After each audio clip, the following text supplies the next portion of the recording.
Welcome to Badger Beer Hour for December 2023. We've got, of course, news for you. A couple events, a nice history piece that it's a brewery that sometimes gets overlooked, I think. So looking forward to that. We'll have a beer spotlight from down south, from Milwaukee. It'll be a good one. And then we'll do a wrap up. And of course, all the other shenanigans that come along the way on Badger Beer Hour. So thank you for joining us. And here's the news.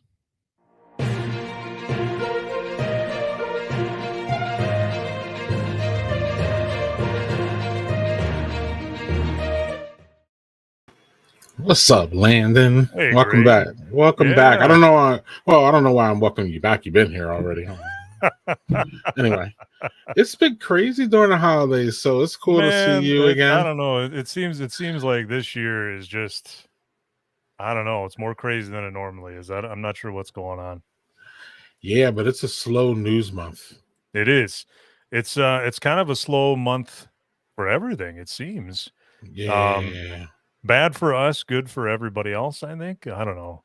Something. Yeah, so we've talked a lot about this first story leading up to this month. We're talking about the overhaul of Wisconsin's alcohol laws. Yeah. And so finally this month, it got signed in. So it was a bipartisan bill modernizing Wisconsin's 3-tier system.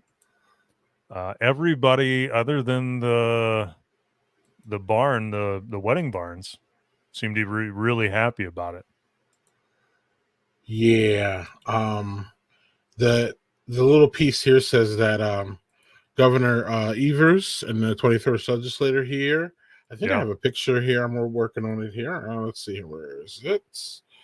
It's been a crazy day, y'all, Badger Beer Hour. So let's see if this works out. But yeah, Governor Evers signed this bill. Recently here. Yeah. So December 6th, it was about 2 weeks ago, modernizing it. And it sounds like, again, as we spoke, New Glarus is happy about it. So if New Glarus is happy about it, and generally they are, fair about, they're obviously our biggest one, or one of the biggest ones, but they're fair about, this. I mean, even someone as small as McFleshman's was happy about it. So if a small guy like McFleshman's is happy about it, I would say that, yeah, they posted about it. They were happy about it too. So if they're, I didn't hear from any brewery that was negative on it. Yeah. So we're happy if they're happy, right? Yeah. Yeah. Right. Yep. Right. This isn't Badger Beer Wedding Barn Hour. This is Badger Beer Hour. So we're here for the beer. Yep. My friend Steve says cheers. Cheers, Steve. Nice to see you. Cheers, Thanks Steve. for commenting. Y'all are allowed to comment here. We don't get many, but we will show whatever's relevant. Unless y'all on some dumb shit, but that's another story. But anyway, Landon, what's the next story? Let's talk about mostly free beer or potentially free beer. Yeah. Broken Bat Brewing Company. And a lot of people probably don't realize that beer does have a shelf life. After a while, the beer does get pulled off the shelf if it's expired, at least if you're buying from a place that watches their beer. So Broken Bat came up with, I guess, a way to make a little money off of that expired beer that is not going to get sold in the liquor store or the grocery store. They stacked it up at their brewery and put a sign on it and more or less said, hey, here's some free beer. Leave some money if you feel, like you can. The beer has lost its shelf life in the stores. There's no strings attached. We just can't sell this in the store anymore, but we don't want it to go to waste. So Yes. Tim Pauly said, enjoy the suds. Many thanks. And this is revolutionary. I have not seen anybody do this. Yeah, and so just so y'all know, this was late November that this happened. So I would suggest if you're close to Broken Bat and you're still interested, check in and see what's going on. It might all be gone by then. Yeah. I mean, when you're giving away free beer and Yeah, right. Wisconsin, this state, free Yeah. beer. Yeah. Yeah, so but we just wanted to kind of alert that and hopefully help them get rid of some of their beer and hopefully help y'all get free beer for the holidays. If it's gone, it's gone. But that's also another, it's also another time for us, Landon, to say support your local favorite brewery. I 'Cause we cannot emphasize that enough. right, Yeah. Yeah. right, right. So that's going. I'm not sure what's going on. Again, I would say I haven't seen anything, and that was November. So check in with Broken Bat. Regardless, if you like Broken Bat, check in. Lyndon and I are kind of too far from them, so Chris, when you watch this, Chris, check in. Chris is the one who told us, so he better have checked in and got some free beer. Yeah. So yeah, see, look, if I wasn't all the way in Atlanta, I would be great to get that free Well, beer. hell yeah. Right. I would, right. yeah. If I wasn't all the way up north here, I'd be over there getting it too. And perfect for the holidays. Yep. Perfection. Yeah. So what else is going on, Landon? So we talk about Third Space a lot on this show. They're movers. So they're planning on expanding to Menominee Falls. Yes. They're gonna create a 112 seat tap room, which isn't like super huge, but it's big nonetheless.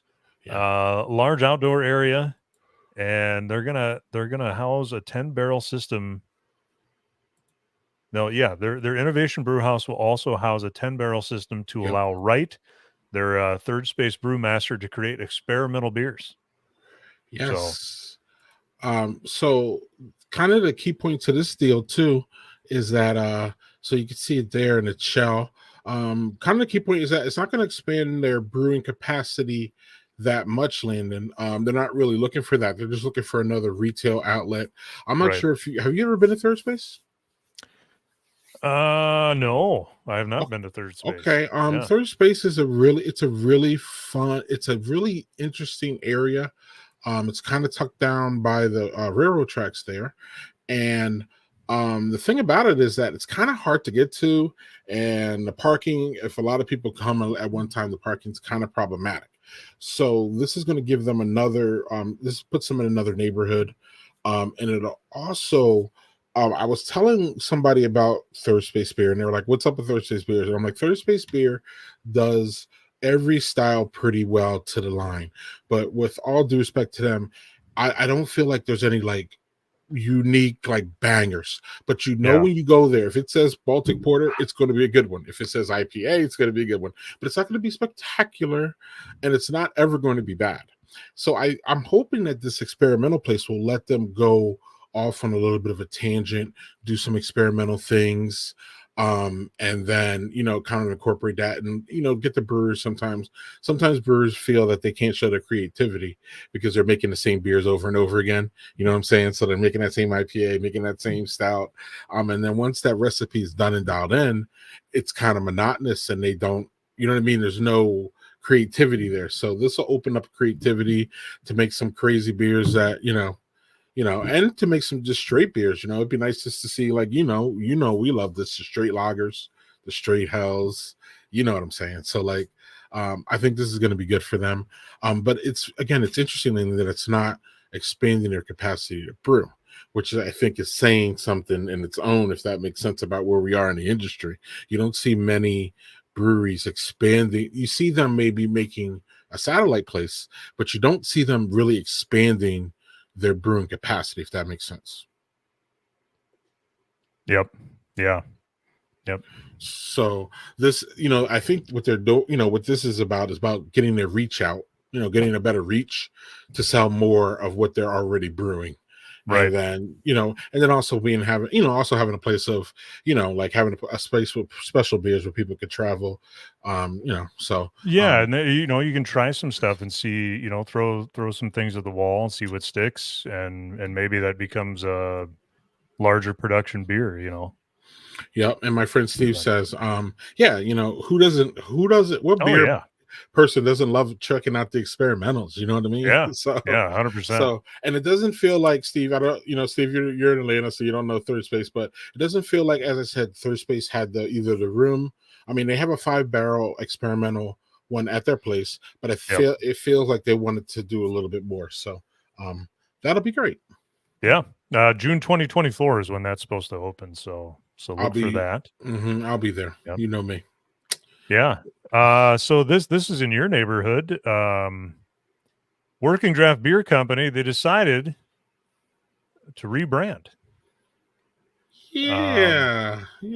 So we all know the Working Draft that has the hand and the circle on it, or half circle, or whatever you want to call it. Yep. I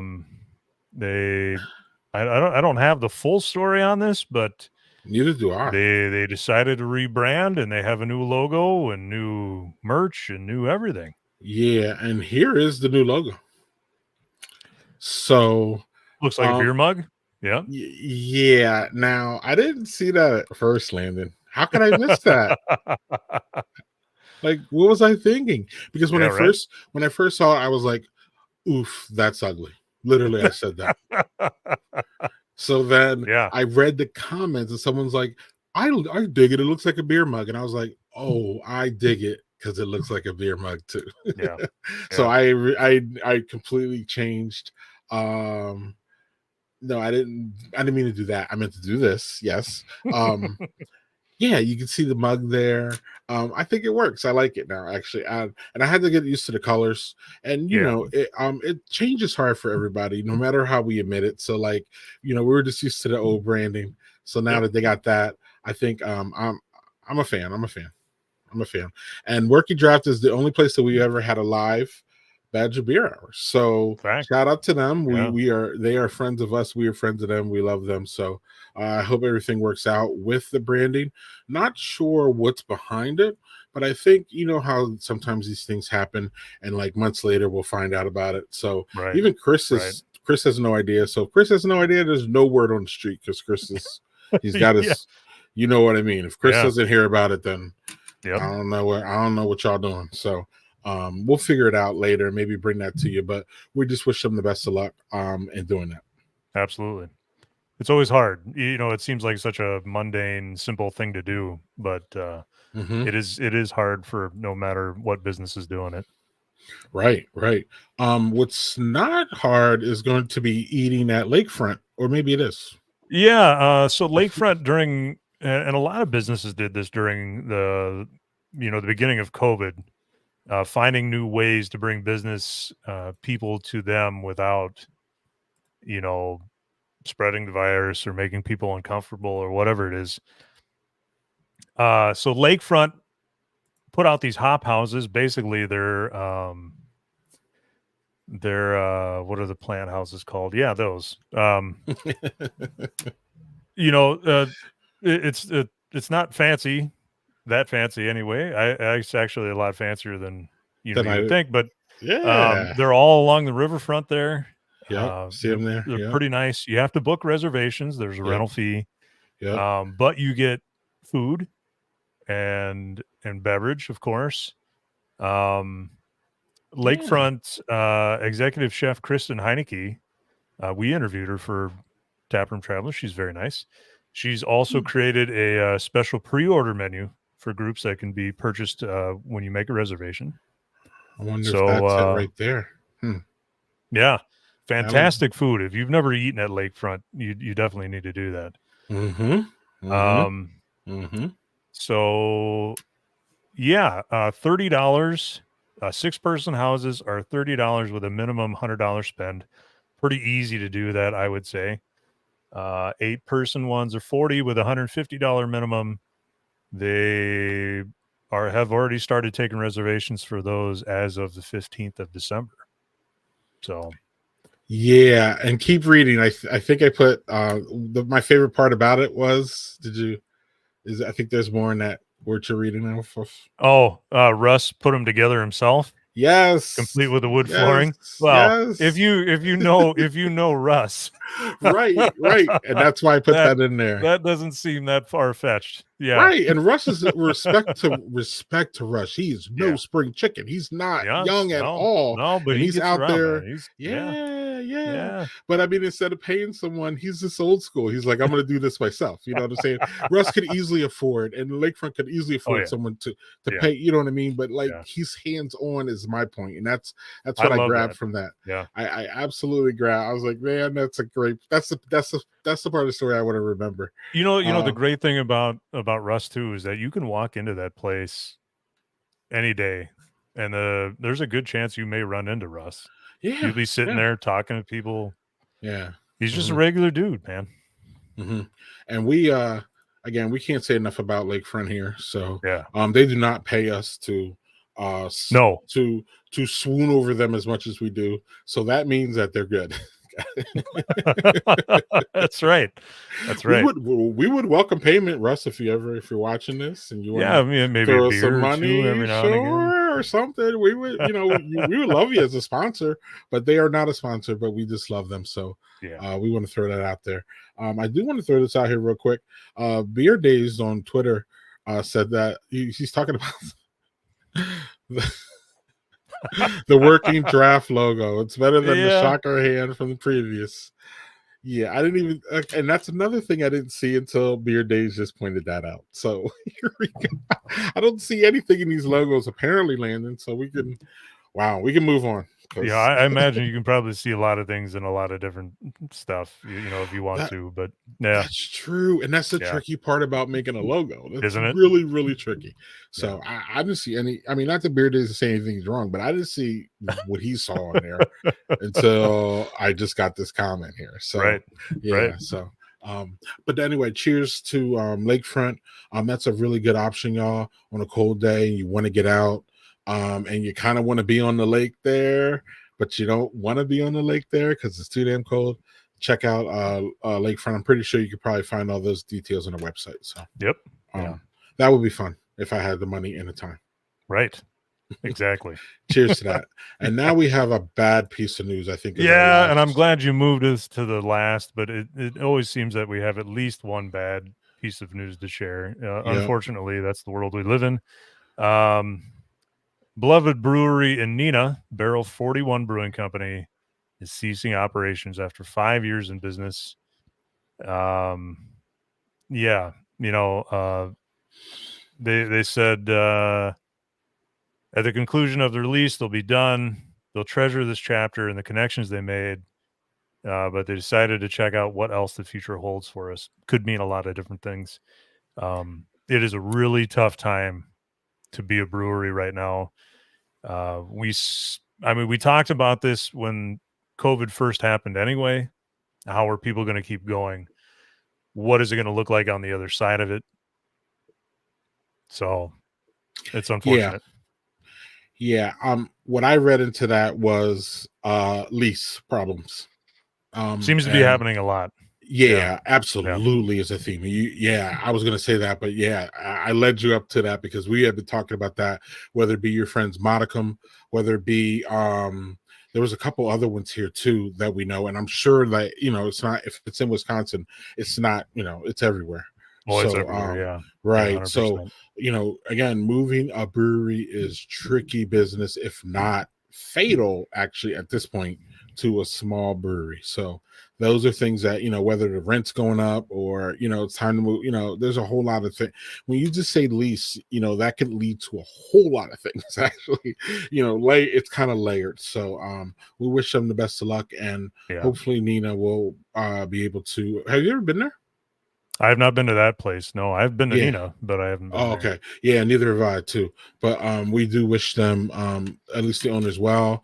And hopefully, again, every brewery is, 10 to 15 jobs. So hopefully those people can, bounce back pretty well. So right.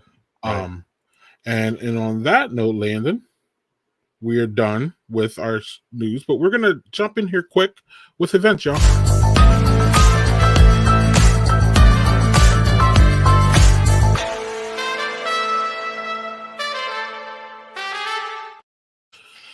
Landon, we are coming to the, for lack of a better word, dead season in Yeah. our event calendar. What I will say, even before we get into the couple events that we actually do have, is that most breweries are probably going to have some sort of New Year's Eve event. I know most of them around here do. Hmm. So if your particular brewery is not having anything within the next few weeks, they will Show up probably at anyway. least have that. Yeah, yeah. Show up Show up anyway. anyway. Show up anyway. You don't need an event to go out. No, right, Yeah. right. Show up and Um. order a whole bunch of food and have a whole Yeah. bunch of jolly old time. This is its That's time of right. the year. Let's do it, yo. That's right. So we've talked a little bit about NA beer more and more as the time has gone on. So Milwaukee Record is having an NA day, a dry January beverage festival. It's coming up on Yeah. Saturday, January the 6th That's it. There we go. from noon to 4. Um, I guess this is their third annual NA day at the Cooperage. Yeah. Sponsored by Athletic Brewing Company and Klosthaller, Liquid Death, Gruber Law Offices, and a radio station called WMSE. Yeah. Yeah. Sponsored by Athletic. That is the biggest one. I Yep. see Lagunitas IPNA there. I've never had that one. Real quickly, and then what is your take on NA beers, and do you have they shaped your beer drinking in any? So when I the first time I tried NA beers, I thought you may as well drink water. Really, When was that though? Like yeah, I 10 mean, years ago, it was ages 15? ago, Okay, ages okay. ago. Yeah, Yeah, yeah, okay. yeah. Yep. So the last time that I had an NA beer, I was working and obviously couldn't drink, Hmm. but I was like, well, I can have an NA. Heard a lot of great things about Athletic Brewing. They just happened to have some Athletic Brewing beer where I was, and so I thought, well, I'll give it a shot, and it was great. Obviously, NA is not quite the same as beer with alcohol in it, but if as far as like a full-bodied beverage, it was good. Hmm. You obviously can tell it doesn't have any alcohol in it, as you should be able to. But yeah, for those that want to or need to drink alcohol-free beverages, I think it's a great Athletic. Every beer that I've had from them is fantastic. Excellent. So, yeah, Excellent. And so if y'all are into NA beers, this is, I've never seen an NA beer festival. This is the first one ever, but it will be amazing if, I mean, not amazing. It's amazing that it is in Wisconsin because we yes, have such a history, good and bad, of our alcohol consumption, especially beer.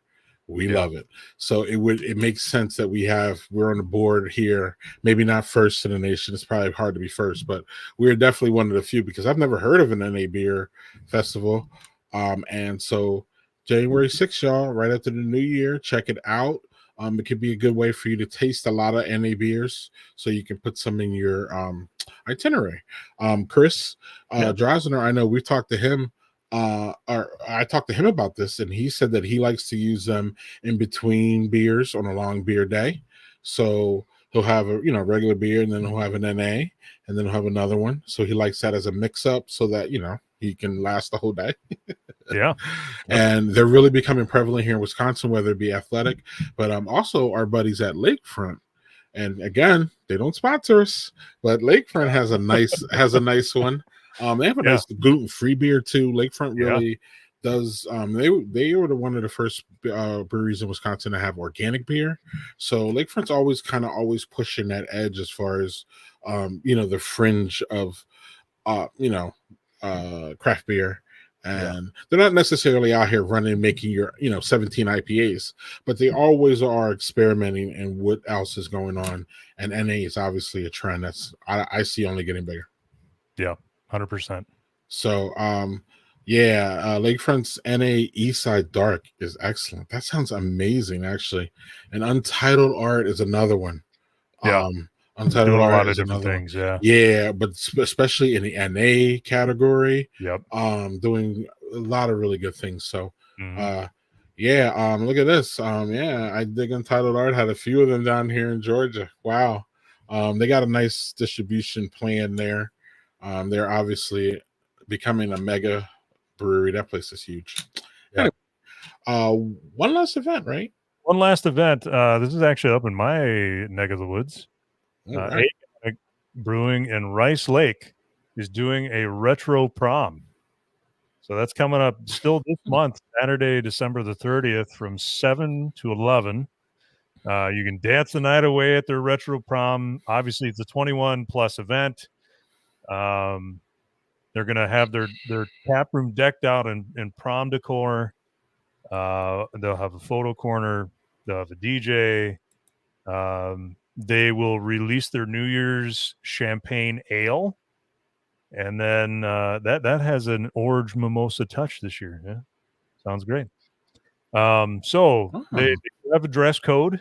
You need to dress for prom, but feel free to dress from any decade. So if you want the 80s prom, you can do that if you can find it. Yeah. If you like the ruffles, the ruffled or the ruffled vest, all that. You're good to go. No matter what decade you want to dress from, you can do it. And where's that again? Unfortunately, I don't have a graphic. Aganic Brewing in Rice Lake, Wisconsin. Look at that. Okay, and that's when again? It is Saturday, December the 30th. Oh, okay.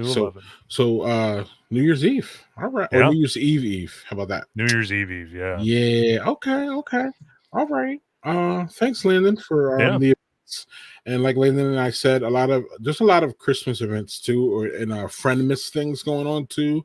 So check out local brewery here, especially if you want to get out this holiday season. And we have one last bit of information or news. This is Badger Beer Hour news.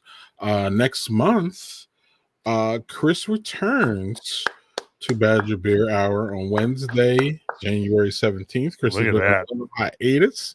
But yes, he will be back here the next time y'all see us. So we are looking forward to his return and hopefully return to those banging interviews that he does.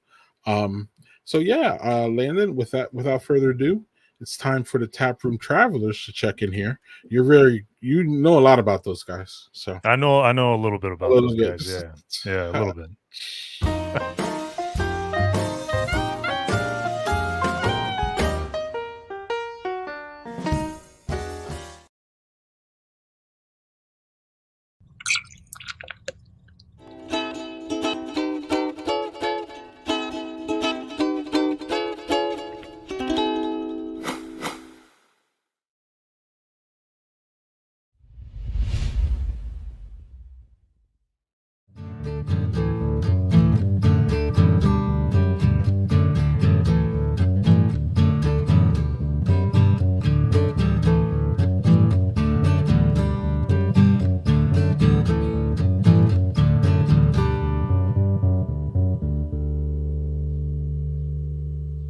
It's right up there. It's great. They got a couple of award-winning beers, some of which I've actually tried before. And I actually live right across from a brewery. I live close to Half Acre, too. Some really great stuff in Chicago. And this is right up there, too. It's really great stuff, especially the stouts I've been trying today, and then the barley wine. I'm Darcy Cody, and I am the tasting room and hospitality manager here at Pearl Street Brewery. I used to not drink any beer at all, but ever since I tried the Downtown Brown, the DTB Brown Ale, I have become a big fan of beer. Since then, I've gravitated towards more hoppy beers. I love coming in the brewery in the morning, though, and smelling the malt brewing. It's my favorite. My name is Caleb Kozla. I'm a cellarman. That's my technical title. But I do a lot of other stuff around here. I do distribution, I do packaging, tours, merchandising sometimes, bartend on occasion. I'm a jack of all trades, master of none. Joe Kachaver, brewmaster and founder of the Pearl Street Brewery. Well, I spent some time out west, and I kind of wanted to get back to Wisconsin, where I was born and raised. And opportunity presented itself, and ended up back in La Crosse. When we first acquired this cool old building, our first order of business was getting the building fixed up so we could use it for a brewery, getting our equipment in here. And then our tap room actually didn't come till, maybe a year and a half after that. My dad and I founded the Pearl Street Brewery in '99, but we wanted to really enjoy being part of the community of La Crosse. And if you're from La Crosse, you know where Pearl Street is. It's only a street that's only 2 blocks long. It's right in the heart of downtown. It goes, from the river up to 4th Street, and it's got a lot of old historic buildings on it, and it's part of the history of La Crosse. So I thought that was a good name. Came with some family to retrace the steps that my grandma grew up in. She actually worked here in 1955-56. This was my first job. I worked in the office at the rubber mills, and I was telling my grandson my job at that time was going through picking up things from different departments, so I had to walk through every department. And being a high school girl, just out of high school, I got a lot of whistles back in those days from the guys working on the line. But it was a big plant. In fact, our father, years ago, worked at the rubber mills back in the 30s, and he could not take the smell of the place. But this was quite the place back in the 50s and 60s. This building was built in the early 1900s. It housed the La Crosse Footwear building, which was originally called La Crosse Rubber Mills. Sometime in the 80s, they changed their name to La Crosse Footwear. I think it's cool to be in this building because there's a lot of history here. There's a lot of people that worked here themselves, or they had family members that might have spent their entire working lives here in this building. It's got a lot of history for La Crosse. At one point, it was one of the biggest employers in the city, and it's really great to be part of that heritage. We still get a lot of old timers in here that that tell stories about how they worked right here where our brewery is now. 30 years ago, and they were making rubber boots, or they were making hip waders, or raincoats, all that kind of stuff. A lot of that was made right here in this factory building, so we're really liking it. And it's huge, so yeah, we do have a lot of room to expand and grow, and that's our plan. Yep, this is a 4-story building. We don't use all 4 stories, but as we grow and expand our brewery and we have new equipment and new people in here, they're all going to need a place. So we have a lot of room for growth, and we're in a good spot for that.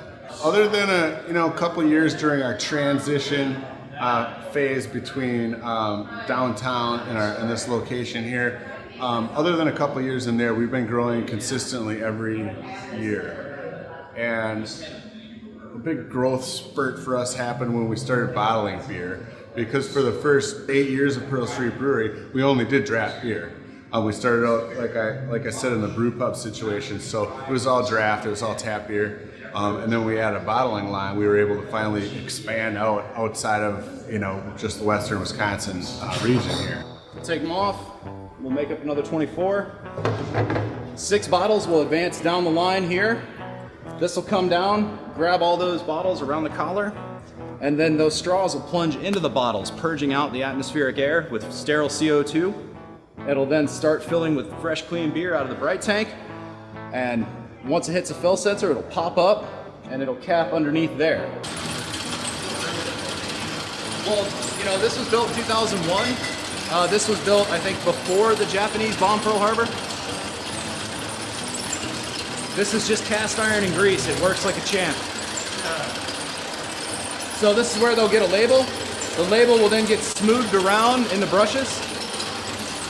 It'll come around the corner. It'll get a date code sprayed right here.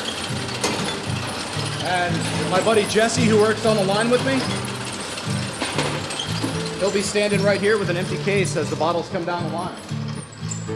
We started at a 7-barrel brewery. It's like 200 gallons of beer, and we grew into this size a few years later. This is a 20-barrel brew house, which is about 650 gallons, and we double batch our beers. So what that means is in a day we brew twice for each batch, and these are 40-barrel fermenters behind me. and so that'd be about 1,300 gallons of beer. Much of this equipment came from a brewery that grew in Colorado, a brewery called New Belgium. This was some of their original equipment, and they've grown to be a much larger brewery. Other stuff came from other breweries. Some of it we had custom made for us. It is all over the place. When we have people coming in that are traveling from out of town, I try to get a feel for what kind of beers they like to what I should give them. We have some people who are stuck in their ways and they just want a lager, your lightest beer that you have. I try to get them to try the DTB Brown Ale. Sometimes we have in some ladies who don't like to drink beer. I also try to persuade them to try a DTB Brown Ale, thinking I can turn them a little bit. But then we have our regular customers who are Pearl Street Pale Ale drinkers, and they come in for that regularly. When we first opened in December of 1999, I had 3 beers. It was our Brown Ale, Pearl Street Pale Ale, and a beer called Wayward Irish Red. Those were the first 3 beers that we threw out at a big party. The mayor was there, TV people were there, and we tapped up those beers, and 2 out of the 3 of those have stuck around this whole time. So one of them is still our Brown Ale, kind of a local favorite, and it's grown to be a favorite around the state of Wisconsin. We actually brew a lot of brown ale here, more so than any of our other beers. So that beer's just got its own personality. People like it for what it is. We've never really tried to promote that beer, tried to push it and run specials on it and get people to drink it. It's taken off by itself. And a Pearl Street Pale Ale is a close second. And so we brewed the brown, we brewed the pale, we brewed our that's what I'm talking about, organic rolled oat stout, and that was a big favorite too. And we brewed just those beers for a while, and then in the summer we brew our El Jefe wheat beer because people love that one in the summertime, and that was it for a little while. And then we put the tasting room in, maybe a year and a half later, put in 8 tap lines, and now we keep them all full. We're actually going to be adding some more tap lines here pretty soon. Constantly rotating seasonals, specialty beers, limited release beers. So we're back, kind of have the best of both worlds. We are cranking out a lot of our big sellers that are out there, the flagships that are really paying the bills and that are widely accepted and people really like them. And then we're also able to produce a lot of fun beers, a lot of double IPAs and barrel-aged beers and sours and stuff like that. So we have a lot of fun with it. People don't come here just to drink and get drunk. People come here to talk beer, learn beer, experience beer, and when they come and they see a lady behind the bar, they're very impressed by the knowledge that we're able to give them. I would say anybody at home that wanted to work in a brewery, just have a good attitude. It's some days are short, some days are really long. It's what you make of it, though.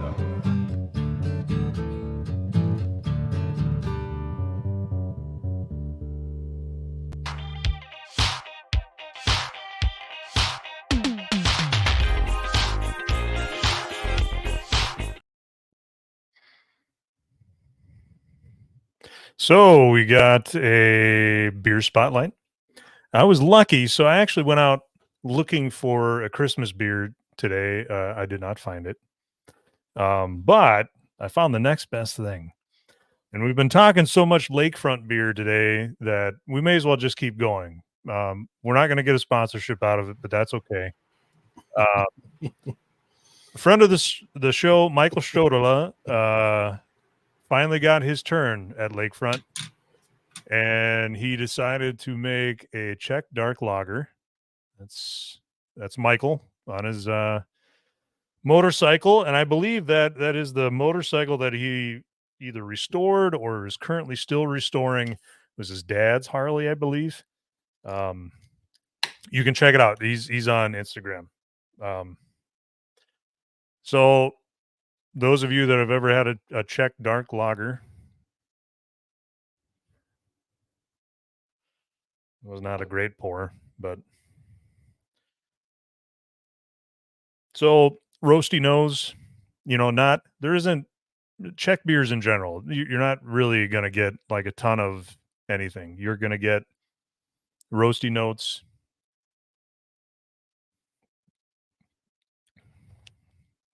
And just that little bit of bite, but not like Pilsner bite. and then more roastiness on the taste.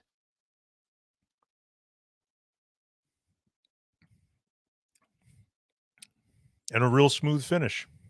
So it's beautiful. It's a beautiful beer. Not that Lakefront ever makes anything that's like, I can't believe that they made this. It's a piece of crap. I've never had anything like that. If anything, I've had a beer that wasn't my style, still well made, and it just wasn't something that fits my taste particularly. But other than that, it's fantastic. And you don't see a lot of people making Czech dark lagers anymore. Lazy Monk here in Eau Claire makes one. You see one every now and again, but that's it's great. It says on the can, distinctive aroma of rich malt and Czech Saaz hops. So it's wonderful. If you can find it, I recommend it. Cheers to Michael. Wonderful beer.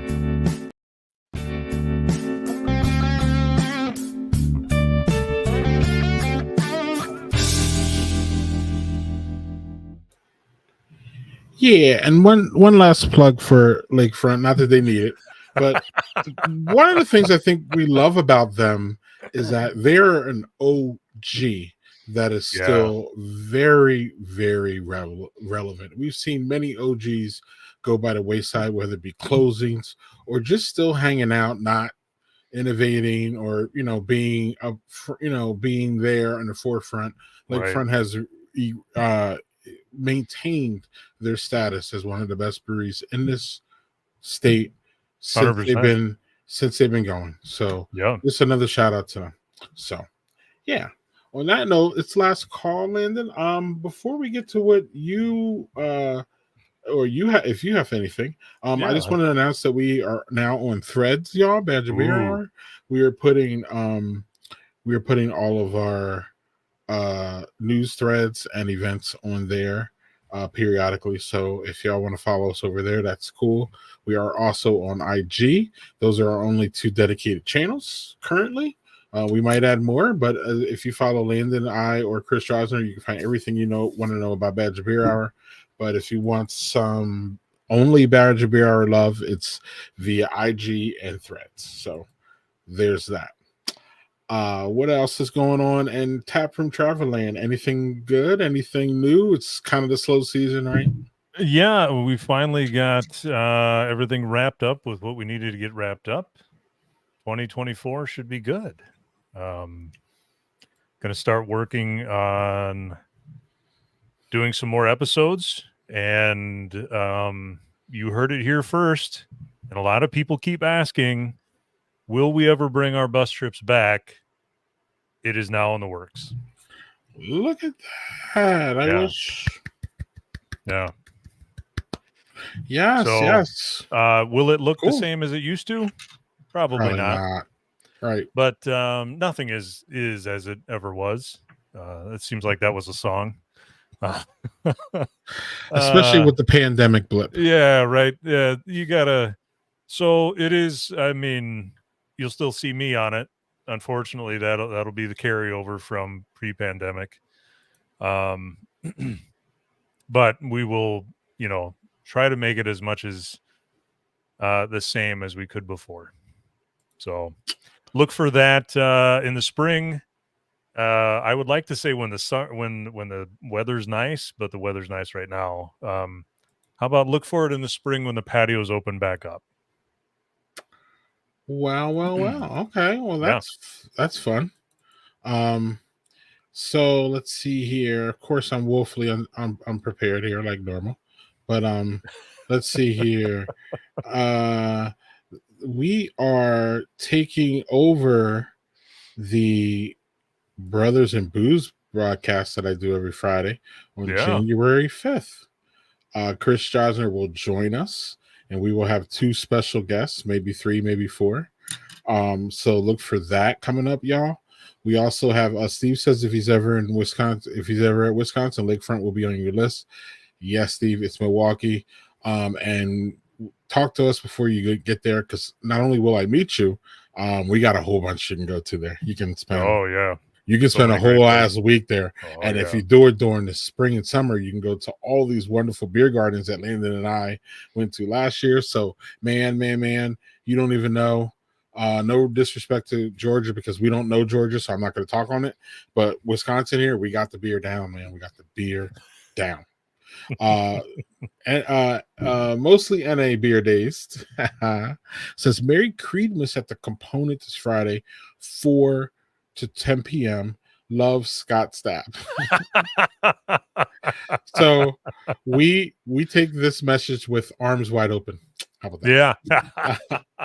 Anyway, and I believe our friend and co-host here, Chris Drosner, will be there. He's talking about it on his. So if y'all want to meet Chris Drosner, Yeah. on Component, that would be there. That sounds. I'm not a Creed fan. Keep it real. I mean, they got a couple good songs, but I'm not. I couldn't consider myself a fan. How about that? But that's a fun kind of theme going on there. Thanks, Beer Days, for that one.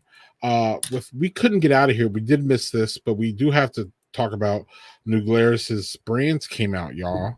And this is always something I look for, Landon. I don't know about you, but I always look for Yeah. it. Yeah. Chris's favorite kid, Kolsch, comes back, so you'll know he'll be screaming and hollering about that on his Twitter feed.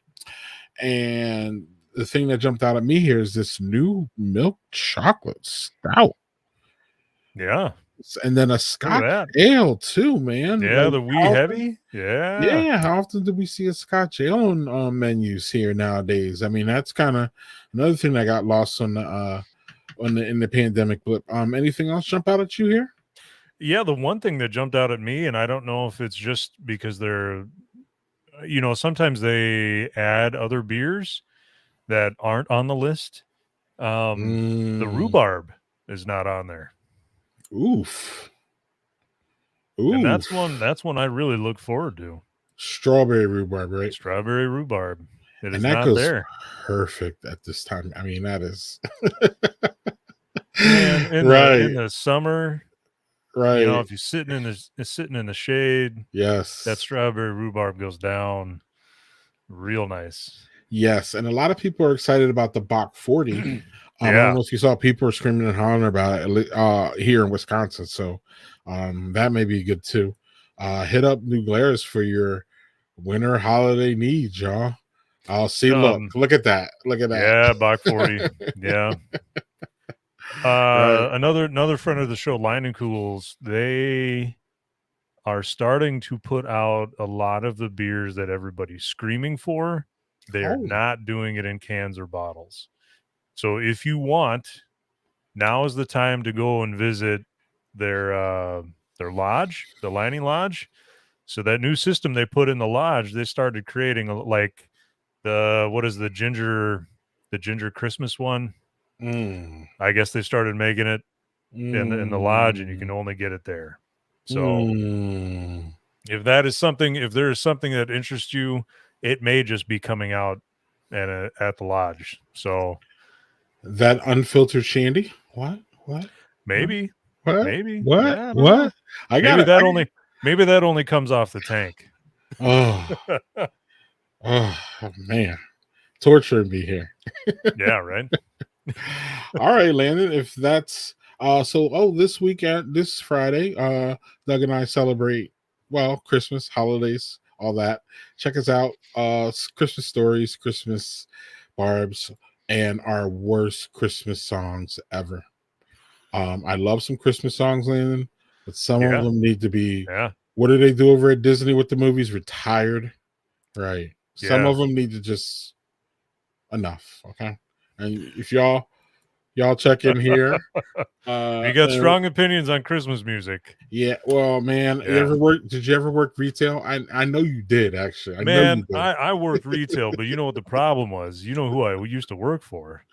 Yeah. I worked for Menards, and Menards has their own Christmas jingle. And I worked in commercial production. So if you're making commercials for Menards, all you're hearing is that damn jingle, and the Christmas one starts early. And that could be used in wartime torture thing. It sure could. Man, I used to dream in Menards jingles. No joke. That's how much I used to hear it. Yeah, those were the days. That's All my right. war stories. All right, y'all. We're gonna wrap this one up here. And to make it a true Badger Beer Hour again, we don't have Chris rambling on for 40 minutes on an interview, which we adorably love. We do. But Chris returns, and we return Wednesday, January 17th, y'all. So that'll be an interesting and fun time. But in the meantime, we want to wish all of y'all happy holidays from all of us here at Badger Beer Absolutely. Hour. And whatever holiday you celebrate, whatever holiday you don't celebrate, Festivus, winter solstice tomorrow, Christmas, New Year's Day, Hanukkah, I think passed already, Kwanzaa's coming up. I mean, there's just just do something, y'all. Just enjoy yourself. Try to take, it's stressful, but try to have those at least a couple days, Sunday and Monday, where you chill out, have a good beer, right, Brandon? That's right. All right. So y'all, we're getting out of here. We'll see you January. What did that say? I keep forgetting. 17th. Man, I'm getting old. Wednesday, January 17th. We'll be back. And Merry Christmas, Landon. Merry Christmas to you, Greg. Yes, and to all a good couple nights. Not just one, couple.